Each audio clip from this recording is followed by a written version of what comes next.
Good afternoon, it's Jim at Thunderbolt Lock here today to show you some information on the Chevy Express.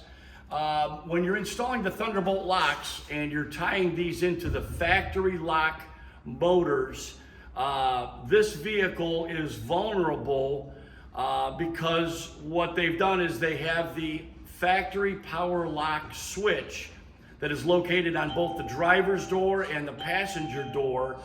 They stay active when the vehicle itself is locked. And I'm going to show you here. Right now the van is locked up. If someone was to gain entry through one of the windows, they could reach in and press the button and be able to open any of the doors. And therefore, when our locks are, again, tied into the factory, they will unlock everything at that time. So we're going to show a video on how to override the factory lock switches in both the driver's and passenger front doors.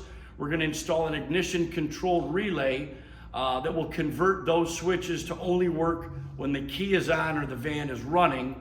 So when the vehicle is shut off, if someone was to gain entry and hit that switch, it would not unlock everything in the van. Hello, this is Zach, and what we're going to be doing here is we're going to be making sure that our lock switch can only lock the vehicle and won't unlock the vehicle, just in case someone would break a window and try to hit the switch. It wouldn't allow them to unlock the vehicle. We have split the lock wire here. We're using a relay to interrupt it.